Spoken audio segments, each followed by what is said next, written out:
नमस्कार विद्यार्थियों, जय श्री राम। मैं आपका अपना राणा सर स्वागत करता हूं आपके अपनी एसएससीएन एकेडमी संकल्प से सिलेक्शन। और आशा करता हूं आपके एग्जाम्स की तैयारी भी अच्छे से चल रही होगी। और मैंने परसेंटेज की आपको 2 पीडीएफ करा दी है। एक में 43 क्वेश्चंस थे और इसमें जो सेकंड पीडीएफ है इसमें 35 क्वेश्चंस 30 हम डिस्कस कर चुके हैं ऑलरेडी। अब 5 क्वेश्चंस और डिस्कस करेंगे और यहाँ हो जाएगा आपका परसेंटेज फिक्स। सॉरी, यहाँ आपका परसेंटेज हो जाएगा खत्म। और मैंने आपको इस परसेंटेज में पीवाईक्यू कराए, एसएससी पैटर्न पर कराए, प्रैक्टिस क्वेश्चन भी मैंने कराए हैं और एक एक कंसेप्ट के 4-4, 5-5, 6-6 क्वेश्चन मैंने आपको आराम से लिए हैं। और ऐसा कोई भी टॉपिक नहीं है जो मैंने इस परसेंटेज में ना लिया हो, कंसेप्ट ना लिया हो। सिलेक्शन बेस्ड कंसेप्ट जो है वो मोस्ट इम्पोर्टेंट कंसेप्ट होता है। हर एग्जाम में 1 या 2 क्वेश्चन इससे देखने को मिलता है, इसलिए मैंने इसके 14-15 क्वेश्चंस लिए हैं और उनकी मैं प्रैक्टिस आपको करा रहा हूँ। अगर आपने पिछली क्लास से नहीं देखी हो तो एक बार जरूर देख लेना ताकि आपको अच्छे से समझ में आ जाए। पीडीएफ आपके अपने टेलीग्राम चैनल एसएससीएन एकेडमी पर मिल जाएगी। अगर अभी आपने टेलीग्राम चैनल ज्वाइन नहीं किया है तो कृपया करके टेलीग्राम चैनल ज्वाइन कर देना। अब आइए 31वां क्वेश्चन। ठीक है मेरे विद्यार्थियों, ये हमने कल की क्लास में डिस्कस किया था, 30 तक क्वेश्चन डिस्कस किए थे और मैं आपको अच्छे से समझा रहा हूँ। मेरा समझाने का तरीका अच्छा लगता हो तो आप इसे शेयर जरूर करना क्लास को, ताकि हमें भी मोटिवेशन मिल सके, हम भी पढ़ा सकें आपको अच्छे से। हर बार पढ़ा होगा तभी तो अच्छा लगेगा। क्यों विद्यार्थियों?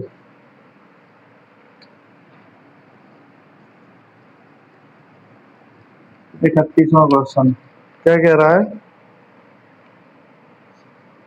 12% मतदाता मतदान नहीं करते हैं और 100 वोट खाली हैं। विजेता को वैध वोटों का 55% मिलता है और 650 वोटों से जीतता है। कुल मतदाताओं की संख्या ज्ञात करें। कोई इलेक्शन हुआ है, अब वो इलेक्शन में क्या है, 12% मतदाता मतदान नहीं करते। क्योंकि मैं आपको ये बेसिक से सिखाता आया हूँ इलेक्शन बेस्ड कंसेप्ट, और ये कंसेप्ट आपको मैं इतनी बेहतर तरीके से सिखा रहा हूँ कि अगर आपने ये सीख लिया, हमारी क्लासें कर ली, तो बचने वाला तो है नहीं। 12% मतदाता मतदान नहीं करते हैं, यानी कि कितने लोगों ने वोट नहीं डाला, did not cast votes 12%। 12% की फ्रैक्शन वैल्यू क्या होती है? 12% की फ्रैक्शन वैल्यू जो होती है 3/25 होती है कि नहीं होती? अब 3/25 का मतलब क्या है मेरे विद्यार्थियों? ये हमारी इनिशियल वैल्यू होती है, शुरू से बताता आ रहा हूँ। ये हमारी क्या होती है? Initial value. तो ये हमारी क्या होती है? Final value. फाइनल वैल्यू वो होती है जो हमें क्वेश्चन में दी जाती है। अब यहाँ क्वेश्चन में क्या दिया है कि डिड नॉट कास्ट वोट्स, यानी कि 12% लोगों ने वोट नहीं डाले। 12% लोगों ने वोट नहीं डाले तो 12% की जो फ्रैक्शन वैल्यू 3/25, 25 में से 3 लोगों ने वोट नहीं डाले। ऊपर क्या फाइनल वैल्यू, यानी कि 25 लोग थे, 25 लोगों में से 3 लोग ऐसे थे जिन्होंने वोट नहीं डाले। ये मूर्ख प्राणी थे अपने आप में। ठीक है मेरे विद्यार्थी, कैसे प्राणी थे? मूर्ख प्राणी। इन्हें देश से कोई मतलब नहीं है कौन हार रहा है कौन जीत रहा है। वो वोट इन आलसी है ना, ये बहुत ज्यादा, कैसे दे आएंगे वोट? अब ये इन लोगों ने वोट नहीं दिए तो वोट दिए कितने लोगों ने? 25 में 22 लोगों ने, तो 22/25। ठीक है, डाले कितने लोगों ने वोट? 22/25। अब क्या कह रहा है? 100 वोट खाली। खाली वोट कितने निकले? यानी 100 वोट ऐसे थे जो बेकार थे, खाली वोट थे, इनवैलिड थे। वो कितने थे? 100। ठीक है, हाँ 31वां ही है ऐसे ही। विजेता को वैध वोटों का 55% मिलता है और वह 650 वोटों से जीतता है। अब आ जाओ मेरे शेरों, कुल मतदाताओं की संख्या ज्ञात करो। तो कुल मतदाता आपको पता है? नहीं पता है ना। जब नहीं पता होता है तो हम क्या मानते हैं? एन। माना कुल मतदाता या कुल वोटर्स एन।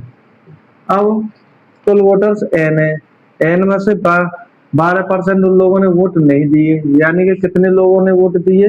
12% 3/25, 25 में 3 लोगों ने वोट नहीं दिए तो 22/25, यानी n का 22/25 लोगों ने वोट दिए। अब आप ये कहोगे कि n का 22/25 क्यों किया, ये गुणा क्यों किया आपने? अगर अभी तक आपको समझ में नहीं आया है तो कृपया एक बार क्रॉस करके देख लें, और फिर भी मैं एक बार आपको बता देता हूँ। ठीक है मेरे विद्यार्थी, परेशान तो बिल्कुल होना ही नहीं है, मैं होऊंगा ना परेशान, बार बार समझाऊंगा। कब तक आपकी बुद्धि में नहीं बैठेगा, मैं भी तो देखूं, बैठा दूंगा बुद्धि में। जैसे एक एग्जाम्पल ले लो, यहाँ मैंने एक एग्जाम्पल ले लिया 500, यानी कि एक गांव में जो वो 500 लोग थे, 500 लोगों में से 20% लोगों ने वोट नहीं दिया, यानी टोटल वोटर्स मान ली मैंने कितने? 500। एक एग्जाम्पल सेट कर रहा हूँ, ठीक है, ये एन है ना, ये जो एन है वो मैंने मान ली 500, यानी एक गांव में 500 लोग हैं। अब 500 लोगों में से 12% लोगों ने वोट नहीं दिए। कितने लोगों ने वोट नहीं दिए? 12% लोगों ने। जब 12% लोगों ने वोट नहीं दिए तो आप क्या करोगे? एक बेसिक बता रहा हूं मैं आपको, बेसिक। जब 12% लोगों ने वोट नहीं दिए तो आप कैसे निकालोगे? आप ऐसे ही तो निकालोगे, 500 का 12% बट्टे 100, 2 जीरो से 2 जीरो, यानी कि कितना आया? 500 का 12% 60। तो 500 का 12% कितना आया? 60, यानी कि 500 में से 60 लोग ऐसे थे जिन्होंने वोट नहीं दिए। तो कितने लोगों ने वोट दिए? 500 माइनस 60 बराबर 440, यानी कि 440 लोगों ने वोट दिए। यही तो आया। अब ऐसे में मैं कैसे कर सकता हूँ? इसे मैं ऐसे भी तो कर सकता हूँ मेरे विद्यार्थियों। 500 लोग थे, 12% लोगों ने वोट नहीं दिया, तो 12% की फ्रैक्शन वैल्यू कितनी होती है? 3/25। 25 में से 25 हमारी इनिशियल वैल्यू है और 3 हमारी फाइनल वैल्यू है। 25 में से 3 लोगों ने वोट नहीं दिया, 25 में से 3 लोगों ने वोट नहीं दिया, तो वोट कितने लोगों ने दिया? 22 लोगों ने। कितने लोगों ने वोट दिया? 22 लोगों ने। कितने में से? 25 में से। तो इसका मल्टीप्लाई कर दू ना, 22/25, 25 दूनी 50, 20 बार, 20 गुना 22 करूंगा, 22 दूनी 44, 440। आया कि नहीं आया? जो कैलकुलेशन अब आपको समझ में आया? जो कैलकुलेशन मैंने ऐसे की थी कि 500 का 12% निकाला पहले, वो आया 60, पर 500 में से 60 घटाया तब जाके आया 440। इस कैलकुलेशन को ऐसे भी तो कर सकते हैं, तो 500 का 12% लोगों ने वोट नहीं दिया, यानी कि तीन लोगों ने वोट नहीं दिया, तो वोट दिया कितने लोगों ने? ये तो निकालना है। वोट दिया कितने लोगों ने? तो वोट दिया 22/25 लोगों ने। तो 500 का 22/25 यानी 440। अगर अभी तक आप ऐसे करते हैं तो इस वाले मेथड को तो भूल जाना। भूलने का मतलब ये है कि इस वाले मेथड से करना छोड़ दो, इस वाले की आदत डाल लो, क्योंकि अब आप बच्चे नहीं रहे हो जो ऐसे मेथड को फॉलो कर रहे हो। ये वाला करो, डायरेक्ट वाला, ठीक है। अब आप सीनियर हो गए हो, एग्जाम की तैयारी कर रहे हो, एसएससी के एग्जाम की तैयारी कर रहे हो, तो नौकरी, सरकारी नौकरी लगाना चाहते हो, तो सरकारी नौकरी जैसे काम भी तो करने पड़ेंगे। करने पड़ेंगे या नहीं करने पड़ेंगे? तो ये वाले को हटा दो यार। अब ऐसे ही मैंने यहाँ किया है, सेम सेम ये मैंने यहाँ किया है कि वोटर्स हमें पता नहीं कितने, हमने मान ली n, और n में से 22/25, यानी जो यहाँ n थे वो 22/25, जो ऐसे निकल के आना था वो ऐसे, तो मैंने ऐसे गुणा किया 22/25। आगे समझ में आपके कि n गुणा 22/25 का मतलब क्या है और ये क्यों किया है? आ गया ना, यानी n का 22/25 का मतलब ये है कि इतने लोगों ने वोट दिए, इतने लोगों ने वोट दिए। ये मैंने एक बेसिक एग्जाम्पल माना था, ठीक है मेरे विद्यार्थियों। अब क्या कह रहा है ये? अब ये कह रहा है विजेता को वैध वोटों का 55% मिलता है। 100 वोट कैसे निकलेंगे इसमें? खाली। 100 वोट कैसे निकलेंगे इसमें? खाली। भाई डाले गए वोट कितने? डाले गए वोट कितने? n गुणा 22/25। जैसे यहाँ मान लो, यहाँ डाले गए वोट कितने? 440, और 100 वोट खाली निकलेगी। तो 100 वोट खाली निकलेंगे तो कितने हो गए? ये 340 ही तो हो गए। 440 वोट डाले, 100 वोट खाली निकल गए, तो 340 वोट ही तो हुए। तो 100 माइनस किए कि नहीं किए? जब इसमें से माइनस किए तो इसमें से माइनस करेंगे नहीं करेंगे? आ रहा है नहीं आ रहा है समझ में भाई? ये n गुना 22/25 यानी कि एक तरह से 440 है, 100 वोट खाली निकले यानी खराब। तो 100 यहाँ घटा रहे, ये एक संख्या है, ये भी संख्या अपने आप में, जैसे संख्या मानो तो n गुना 22/25 माइनस 100 ये डाले गए वोट है, ठीक है, डाले गए वैध वोट है। अब ये क्या कह रहा है, विजेता को वैध वोटों का 55% मिला। अब मैंने आपको क्या बताया था कल के क्लास में, और अभी मैं आपको बता रहा हूं कि जो हमारे किसी काम के नहीं, जो हमारे किसी काम के नहीं, उन्हें तो दरकिनार कर देना चाहिए। जो हमारे सफलता में बाधा आ रहे हो उनको तो बिल्कुल दूर कर देना चाहिए। जिनकी सोच नकारात्मक हो उन्हें हटा देना चाहिए। अब ये 12% लोग वोट डालने नहीं गए, समझना, इलेक्शन का समय था, जब चुनाव का प्रचार चला खूब खाया दबा के, खूब खाया दबा के, और जब वोट डालने का समय आया तब ये वोट डालने गए नहीं। यानी कि ये सिर्फ खाने के भूखे थे कि इस प्रधान से भी खाएंगे, सरपंच से, उससे भी खाएंगे, और वोट डालने की बारी आई तो हम वोट डालेंगे नहीं किसी को। तो क्या इन 12% लोगों को वो सरपंच अपने काम में रखेंगे? क्या गांव के लोग जब देखेंगे, जब चर्चा होगी तो क्या कहेंगे, यार कैसे निकम्मे लोग हैं बताओ, एक सही नेता भी नहीं चुन पा रहे अपना। जब इनकी कोई भूमिका ही नहीं है, इनका कोई मतलब ही नहीं है, तो इनको दरकिनार करोगे नहीं करोगे, इनका कोई मतलब। जब वोटों की काउंटिंग होगी तब इनके 12% ही वैल्यू आएगी, उसमें 12% काउंट होंगे, नहीं किए जाएंगे ना। जैसे 100 में से 12 लोगों ने वोट नहीं दिए, 88 लोगों ने वोट दिए, तो 88 लोगों की काउंटिंग होगी या 100 लोगों की काउंटिंग होगी जीत हार में? 88 लोगों की तो काउंटिंग होगी, तो 12% हो गए निकम्मे, ठीक है। तो ये 88 तो बढ़िया वाले कितने निकले, 22/25 यानी 88%, 88 की फ्रैक्शन वैल्यू। 100 ये खाली, 100 ऐसे थे जिनमें वोट डालने नहीं आया, अब ये भी किसी काम के नहीं, ये भी हटा दिए हमने। अब जो हमारा जो सही काम के बंदे थे वो ये है ना, ये तो डाले गए वोट ना, ये हमारे सही काम के बंदे। जब ये हमारे सही काम के बंदे तो इसे हम क्या मानेंगे, बेस, इसे क्या मानेंगे हम, बेस, और इसे मान लेंगे हम 100%। यानी कि हमने कह दिया कि भाई 12% और 100, यानी कि तुम दोनों या गांव छोड़ के निकल जाओ, तुम्हारा कोई काम नहीं। इनको दे दिया गांव का गांव निकाला, देश निकाला देते, इनको गांव निकाला दे दिया कि गांव से निकलो। अब गांव को छोड़कर ये लोग चले गए, गांव को छोड़कर ये लोग चले गए, तो जो गांव में जो लोग रह रहे हैं अब वो अपने आप में 100% होंगे कि नहीं होंगे, होंगे कि नहीं होंगे, यही 100% है अब अपने आप में। अब क्या कह रहा है, अब क्या कह रहा है, इसे हम क्या मान लेंगे, बेस, और यही अपने आप में क्या होगा, 100% होगा कि नहीं होगा, क्या मेरे विद्यार्थियों, होगा कि नहीं होगा? अब क्या कह रहा है कि विजेता को वैध वोटों का 55% मिलता है।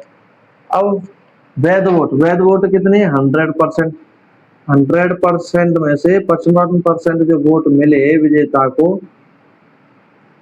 वो कितने मिले, 55%। अब एक बात बताओ, इसे 100 में से 55 मिले गए, तो दूसरे को कितने मिले होंगे, हारने वाले को कितने मिले होंगे? जब इसे 55 मिले गए तो इसे 45 मिले होंगे कि नहीं मिले होंगे? क्या भाई विद्यार्थियों?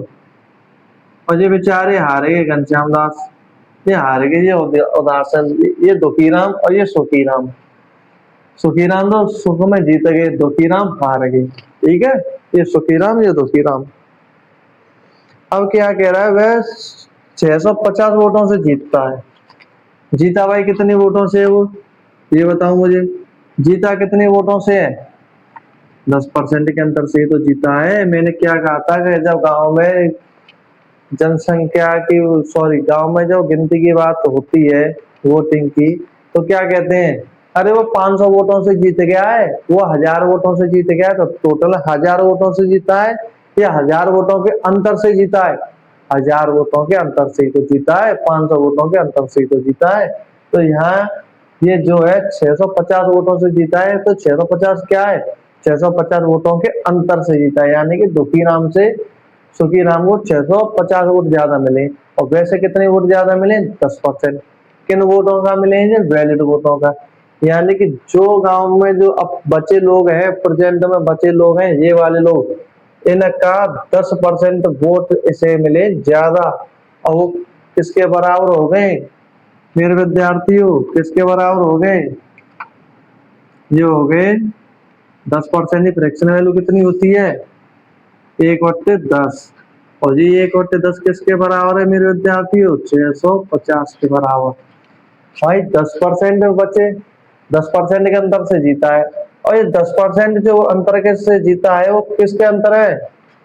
10% वैलिड वोटों का ही तो है भाई। ये जो लोग वोट पड़े होंगे, यानी 500 पड़े हो, चाहे 1000 पड़े हो, चाहे 2000 पड़े हो, उनका 10% ही तो उसे मिला है। ज्यादा मिला है कि नहीं मिला है तो वही तो निकालेंगे। तो इसका कर देंगे गुणा 1/10। समझ में आए यहाँ तक? अब इसे करते हैं हल। 10 का गुणा 650 में करेंगे तो कितना हो जाएगा? 6500। n गुणा 22/25 माइनस 100 बराबर 6500। 100 को इधर ले जाएंगे तो ये कितना हो जाएगा? 6600 हो जाएगा, नहीं हो जाएगा? 6600 22 दिया 66, 300 बार, और 25 गुना 300 करेंगे तो n बराबर आएगा 7500, 7500। और यही हो जाएगा आपका आंसर। ठीक है मेरे विद्यार्थियों, समझ में आया कि नहीं आया? आई होप आपको ये अच्छे से समझ में आ गया होगा। एक बार फिर से एक्सप्लेन कर देता हूँ। 12% निकम्मे थे, इन्होंने वोट नहीं दिए, तो 12% की फ्रैक्शन वैल्यू होती है 3/25। 25 इनिशियल मान है, यानी 25 लोगों में से 3 लोगों ने वोट नहीं दिए, तो 22 लोगों ने वोट दिए। 22/25। अब खाली वोट जो है वो 100 है, यानी 100 वोट जो ये बेकार निकले, तो कुल मतदाता मान लिया हमने n का 22/25 क्यों किया? जैसे मानो हमने एक एग्जाम्पल सेट किया कि 500 वोटर्स थे, 500 का 12% लोगों ने वोट नहीं दिया तो 60, 500 में से 60 घटेगी तो 440। अब ऐसे ये वाली कैलकुलेशन आपको ना करके आपको कैसी कैलकुलेशन फॉलो करनी है? आपको फॉलो करनी है ये वाली। तो 500 का 22/25 हमने निकाला तो 440 डायरेक्ट आया, या आया n गुणा 22/25, ये आगे डाले गए वोट। और डाले गए वोटों में जो 100 वोट खराब निकले ये वाले, यानी माइनस, ऐसे हमने यहाँ माइनस कर दिया। ये खराब निकले तो वैलिड वोट निकले हैं। अब वैलिड वोट का क्या है? 100%। अब ये हमारे किसी काम के नहीं, ना तो ये काम के ना ये काम के। काम के क्या बचे हमारे? ये वाले वोट। सही है कि नहीं? काम के वोट बचे हमारे ये वाले, और ये अपने आप में 100% हो गए। 100% में से सुखीराम को 55% मिले। सुखीराम को कितने मिले? 55%। जब ये सुखीराम को 55% मिले तो इसे कितने मिले होंगे 100 में से? 45%। कितने वोटों के अंतर से जीता है? 10% के अंतर से। और 10% की फ्रैक्शन वैल्यू कितनी होती है? 1/10। ये जो 10% का मान दे रखा है 10% के अंतर से, वो 650 है। और 10% किसका है? 10% किसका? जो डाले गए वोट है, यानी कि 1000 वोट डाले गए होंगे, जैसे मान लो 500 वोट डाले गए, तो 500 का 10% यानी 50 के अंतर से जीता। ऐसे ही ये डाले गए वोट है वैलिड वोट, इन्हें का 1/10 करेंगे तब 650 आएगा। और इसको हमने सॉल्व किया तो कितना आया? 7500। और ये हो गया आपका आंसर। ठीक है, आई होप आपको अच्छे से समझ में आ गया होगा। 2 बार मैंने एक्सप्लेन भी कर दिया। अब आते हैं 32वें क्वेश्चन पर। आ गया अच्छे से समझ में मेरे विद्यार्थियों? मेरे देश के होनहार छात्र, इतने अच्छे से एक्सप्लेन कर रहा हूँ कि शायद ही कोई एक्सप्लेन करे। एसएससीएन एकेडमी ऑनलाइन भले ही नहीं हो, लेकिन तजुर्बा पूरा है।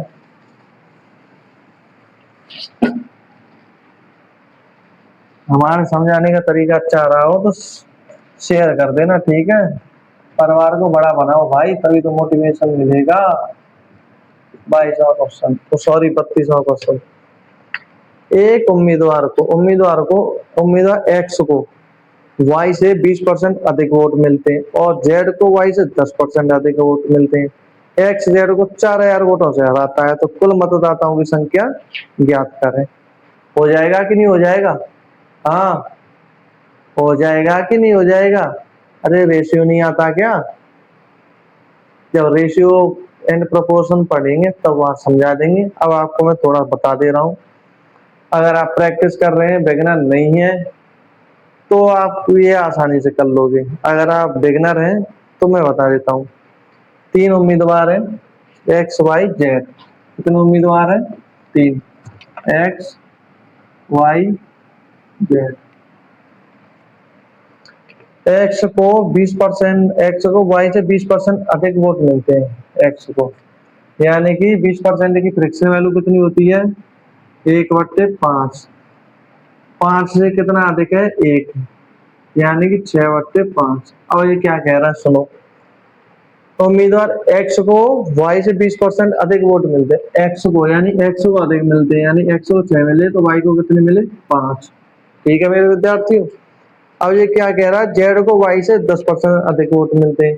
जब 3 के बारे में बात की गई हो तो कैसे हम रेशियो लेते हैं वो मैं आपको बता रहा हूँ कि जेड को वाई से 10% मिलते हैं, तो 10% की फ्रिक्शन वैल्यू क्या है? 1/10। अधिक का मतलब हो गया जुड़ जाएंगे, यानी कि 11/10। अब क्या कह रहा है इसमें? जेड को वाई से 10% अधिक मिले, यानी कि वाई को अगर 10 मिले तो जेड को कितने मिले? 11। तो वाई को 10, जेड को कितने मिले? 11। ठीक है। अब इसका रेशियो कैसे लेंगे बताओ? यहाँ 5 है तो यहाँ 5 कर दो, यहाँ 10 है तो यहाँ 10 कर दो, और ये कितना हो गया? 60। ये कर दो गुणा, ये कितना हो गया? 50। ये कितना हो गया? 55। अब इसे 5 से काट दो मल्टीप्लाई करके, सॉरी 5 से काट दो, 12×5 = 60, 10×5 = 50, ठीक है 11। अब आपसे कहा क्या है क्वेश्चन में कि यदि एक्स जेड को 4000 वोटों से हरा देता है, एक्स जेड को 4000 वोटों से हरा देता है, सही बात है भाई। एक्स को 12 वोट मिले, जेड को 11 वोट मिले, तो जीता तो एक्स, जीता कि नहीं जीता?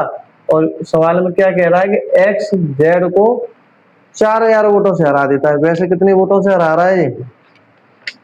वैसे वैसे तो हरा रहा है 1 वोट से, और एक की वैल्यू कितनी दी है?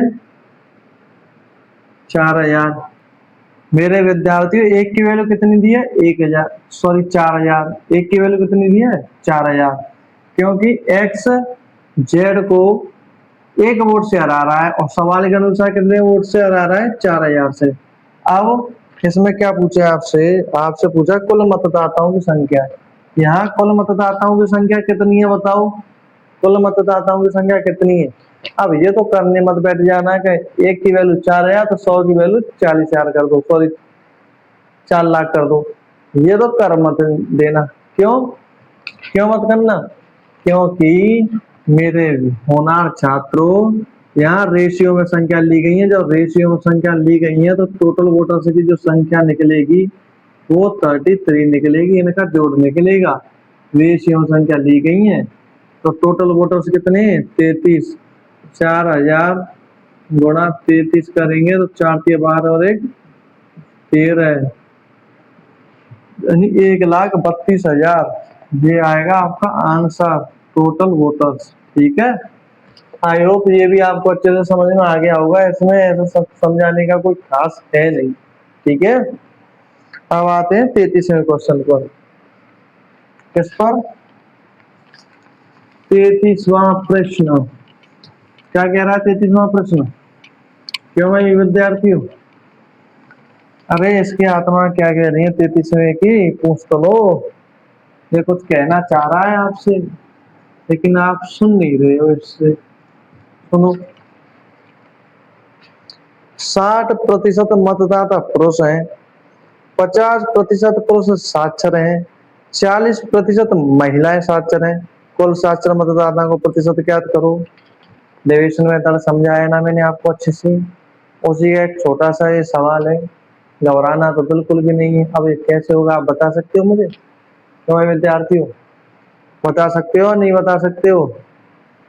अबे उल्लू के पत्तों, सॉरी, अबे मेरे होनहार छात्रों, थोड़ी मेहनत कर लिया करो, प्रैक्टिस भी कर लिया करो, और बुद्धि पर जोर भी डाल लिया करो, ताकि प्रश्न का उत्तर जल्दी आ जाए। क्या कह रहा है? 60% मतदाता पुरुष हैं। पुरुष कितने? यानी कि मेल, मेल कितने और फीमेल कितने? 60% मेल है। जब 60% मेल है तो फीमेल कितने हो गए आपके? 40%। जब 60% मेल है तो 40% फीमेल बचेंगी नहीं बची होंगी। भाई जो मेल और फीमेल जो टोटल आबादी होती है वो 100% है। अब 100% में से 60% मेल है तो फीमेल कितने बचे? कितने बचे फीमेल? कितने बचे? 40% ही तो बचे। इसमें सोचने वाली क्या बात है? अब क्या जोड़ घटाव भी नहीं आते? आते हैं ना। अबे सरकारी नौकरी की तैयारी कर रहे हो, एसएससी के एग्जाम की तैयारी कर रहे हो, यूपी पुलिस कांस्टेबल के एग्जाम की तैयारी कर रहे हो, कई सारे एग्जाम की तैयारी कर रहे हो जिससे सरकारी नौकरी लग जाए तो जोड़ घटाव भी नहीं आते। मजाक कर रहा हूँ, आते हैं। और जो नहीं आते हैं चिल्लू और पानी में डूबना मत, छींटे मार लेना, आ जाएगा। 60% मेल है, 40% फीमेल है, इसको ले लेते हैं हम किसमें? रेशियो में। तो 20/100, 20/60, 20/40, यानी कि मेल और फीमेल का जो रेशियो है वो 3:2 के अनुपात में। इसमें क्या कह रहा है? 50% पुरुष साक्षर हैं, यानी कि 50% जो पुरुष हैं वो कैसे हैं? पढ़े लिखे हैं, और 40% महिलाएं पढ़ी लिखी हैं। 40% महिलाएं पढ़ी लिखी हैं। कुल साक्षर मतदाताओं का प्रतिशत ज्ञात करना है, यानी कि अब आपसे ये पूछ रहा है कि 50% पुरुष पढ़े लिखे हैं, 40% महिला पढ़ी लिखी है, तो टोटल पढ़े लिखे लोग कितने हैं? कुल कुल आपसे पूछ रहा है टोटल। तो कैसे करेंगे? डिविजन मेथड मैंने बताया था, आय बचत और खर्च वालों में मैंने बताया था, सवाल भी कराया था। अगर आपको याद नहीं है तो एक बार क्लास देख लेना, बहुत अच्छे से प्रैक्टिस कराई थी, उसी में से है ये क्वेश्चन। तो ये कितने हो गए? 150 मल्टीप्लाई, ये कितने हो गए? 80। और कुल पर पूछा है तो कैसे करेंगे? 150 + 80, केक कटेगा तो सब में बटेगा। आ गया ना ध्यान? तो 100 कितने? 3 और 2 5, टोटल कितने? 5। 150 और 80 कितने हुए? 150 और 80 330 बट्टे 5, 5 का 30, 5 का 30, यानी कितना हो गया ये? 66%। तो कुल मतदाता कितने? 60। कुल कितने पढ़े लिखे लोग हैं उसमें? कुल कितने पढ़े लिखे लोग हैं? 50, 150 और 50, 100, 200, 230, सॉरी 330 नहीं 230, उल्लू के बट्टो ध्यान से। 5 को 20, 5 का 30, यानी 40%। कितना आंसर हो गया? 40%। तो कैलकुलेशन मिस्टेक हो गई थी। आ गया समझ में? अगर नहीं आया हो तो एक बार और समझा देता हूँ, पिछली क्लास देख लेना, आय बचत खर्च वाले सवाल कराए थे, उसमें मैंने डेविएशन मेथड समझाया था, अच्छे से एक्सप्लेन किया था, और कई सारे प्रैक्टिस किए थे सवालों की। उसी में से ये सवाल है।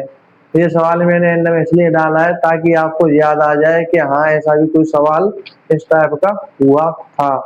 ठीक है मेरे विद्यार्थियों, ये कह रहा है कि 60% पुरुष है, 40% फीमेल है, तो इनका रेशियो ले लिया तो 3:2। अब ये कह रहा है 50% पढ़े लिखे पुरुष हैं, 40% पढ़ी लिखी महिला है, तो टोटल पढ़े लिखे लोग कितने? 150, इसमें कितने? 80। और ये टोटल पूछा आपसे तो 150 और 80, 230, 230 और 50, केक कटेगा तो सब में बटेगा, ये याद आता है? सॉरी, केक कटेगा तो सब में बटेगा, ये तो याद होगा ना ये डायलॉग? केक कटेगा तो सब में बटेगा, केक कटेगा तो सब में बटेगा। 230 को 5 में बांट दो, 40%। 40% लोग हैं टोटल पढ़े लिखे, यानी 50% पुरुष, 40% महिलाएं। अगर टोटल देखी जाए तो 40% लोग, सॉरी 40% लोग ही पढ़े लिखे हैं। ठीक है मेरे विद्यार्थियों, अब आ जाओ 34वां क्वेश्चन। कौन सा क्वेश्चन? 34वां।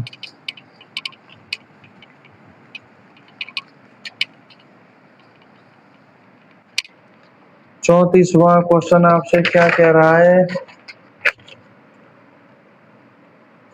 इस टाइप का क्वेश्चन भाई एग्जाम में देखने को जरूर मिलता है, इम्पोर्टेंट है और ज्यादा कठिन भी नहीं है, लेकिन लॉजिक वाला है, तो इसे अच्छे से देख लेना।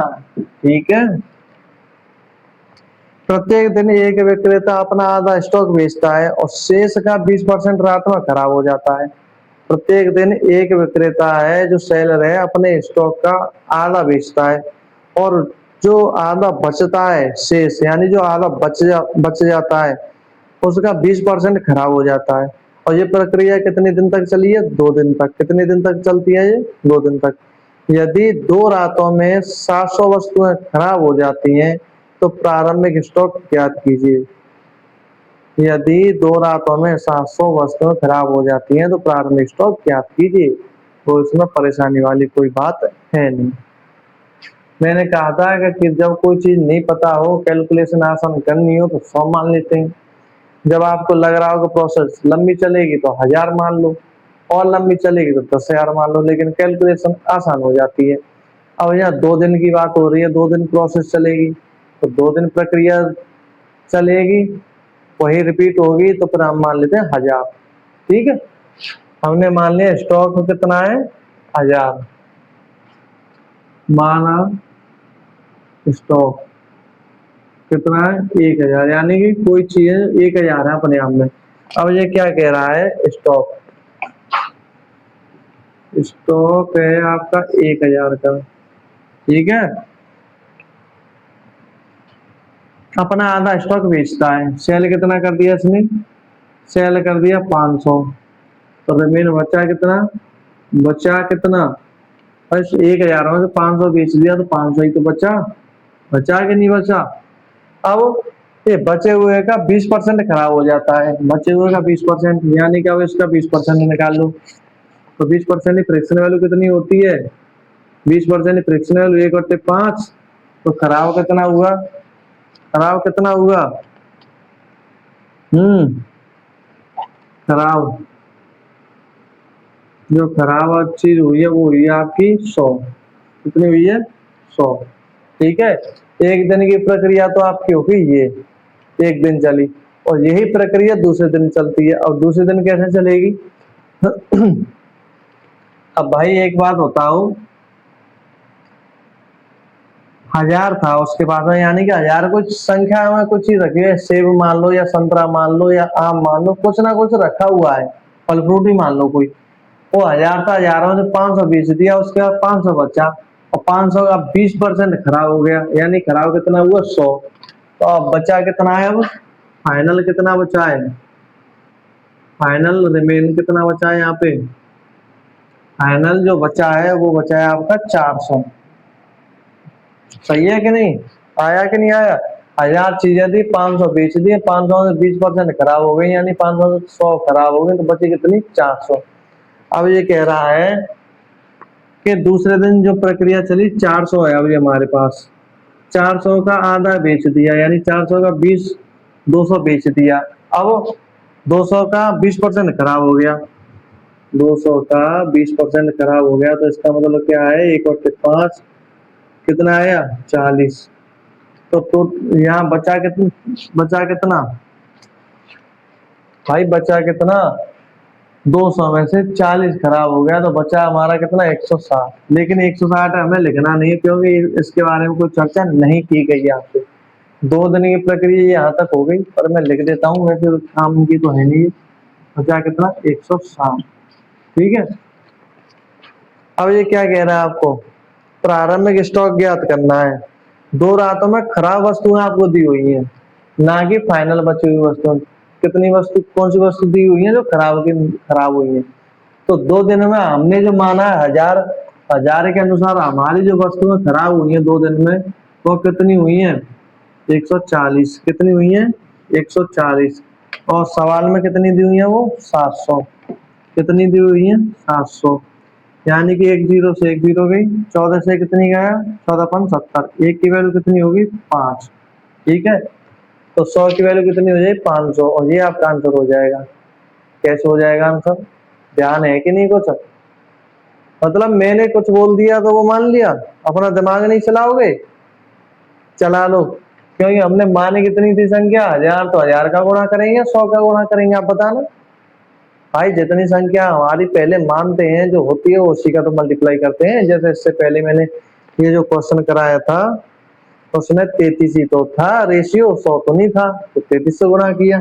इसमें कितना? 1000 माना है तो 1000 से गुणा करेंगे, तो कितना हो जाएगा? ये 1000 की वैल्यू हो जाएगी 5 1000। और ये क्या हो जाएगा आपका आंसर।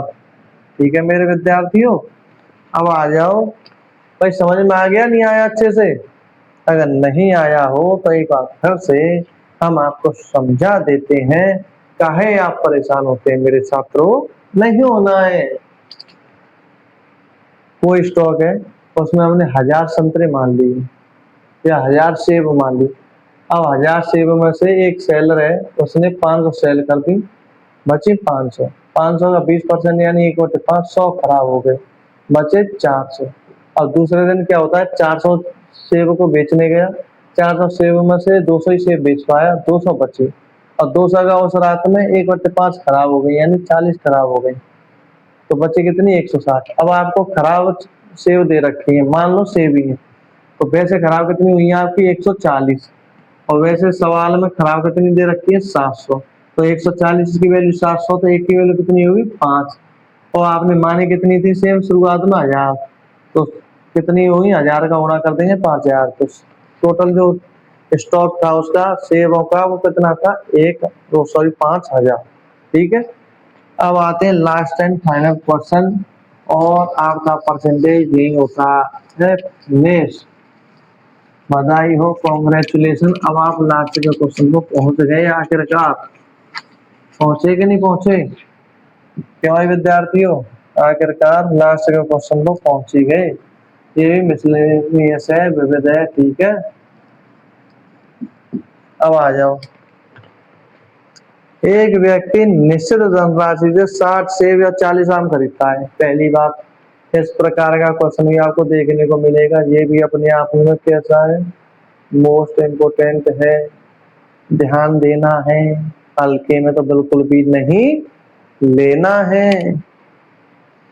एक व्यक्ति एक निश्चित धनराशि से 60 सेब या 40 आम खरीद सकता है, यानी कि उसके पास कोई एक निश्चित धनराशि है जिससे वो या तो 60 सेब खरीद सकता है या वो 40 आम खरीद सकता है, या तो 60 सेब या 40 आम।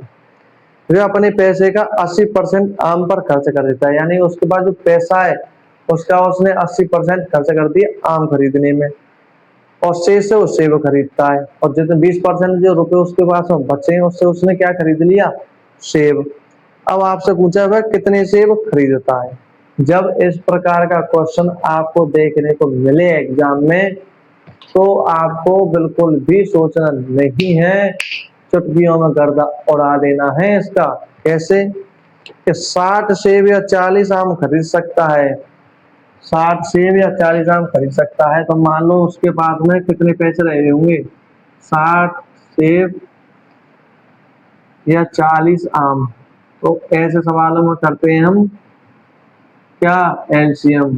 तो रुपए कितने रहे होंगे, 60 और 40 का एलसीएम कितना आएगा, 120। आता है कि नहीं आता है 60 और 40 का एलसीएम? क्यों भाई, 20 या 60, 20 दूनी 40, 3 दूनी 6 दूनी 12, 120। ठीक है,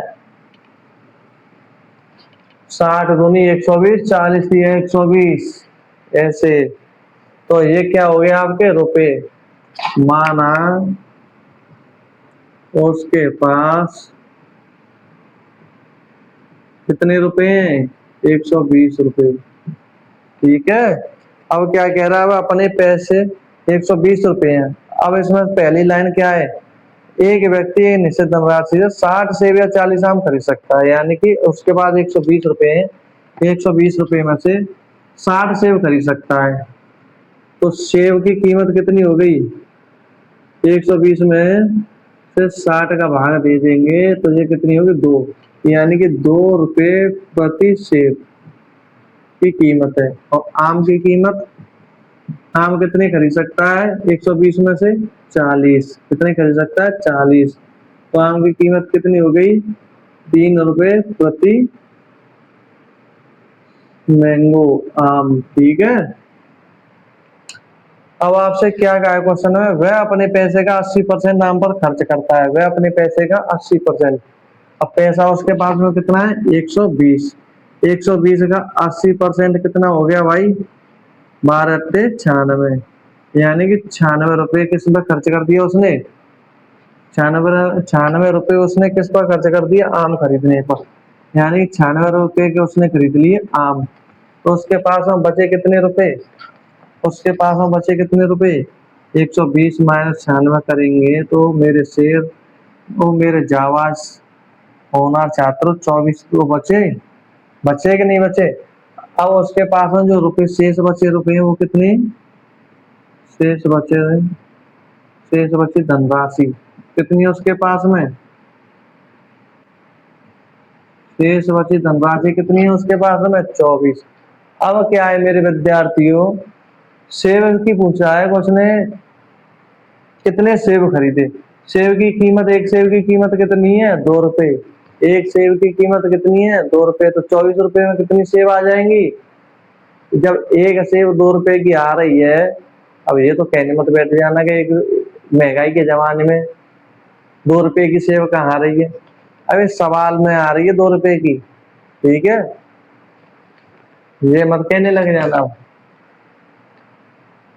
2 रुपए की एक सेब आ रही है तो 24 रुपए में कितनी आएंगी? 12 ही तो आएंगी। तो कितनी सेब खरीद सकता है वो? कितनी सेब खरीद सकता है वो? 24 बट्टे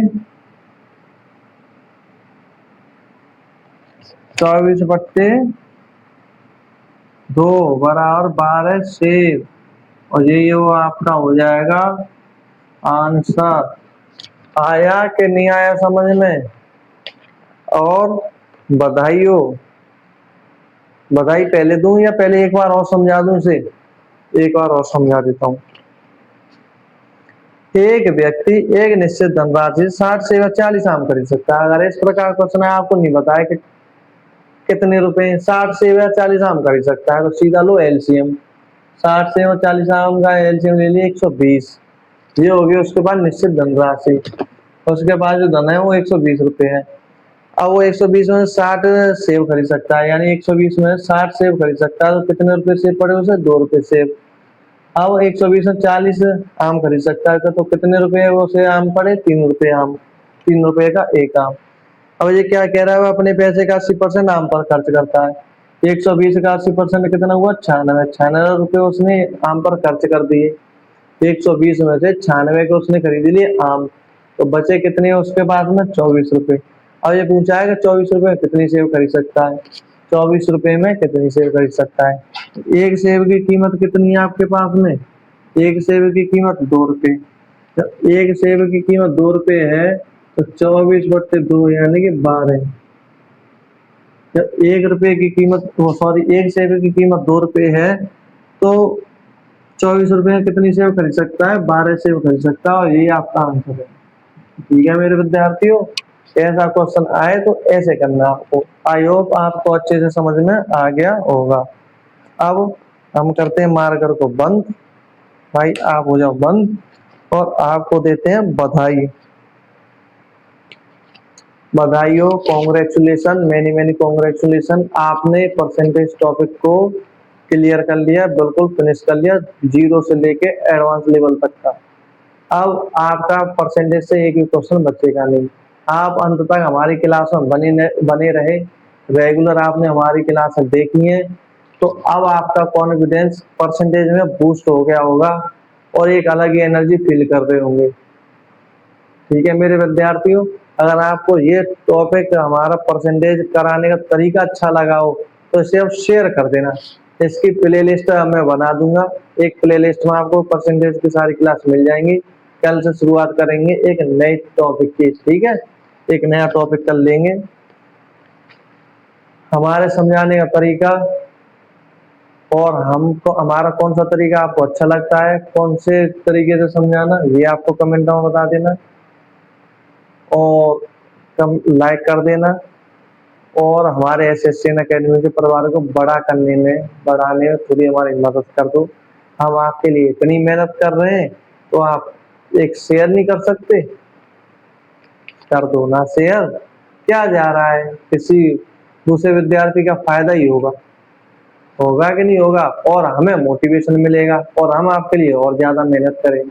ठीक है मेरे विद्यार्थियों, नमस्कार, जय श्री राम, जय हिंद, जय भारत। ये पीडीएफ आपको अपने टेलीग्राम चैनल एसएससीएन अकेडमी पर मिल जाएगी।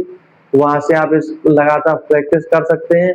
अगर फिर भी कोई क्वेश्चन आपके समझ में ना आए तो क्लास 2 करना चालू, दोबारा से देखना वीडियो और वहां से समझ लेना। ठीक है, जय श्री राम, जय हिंद, जय भारत।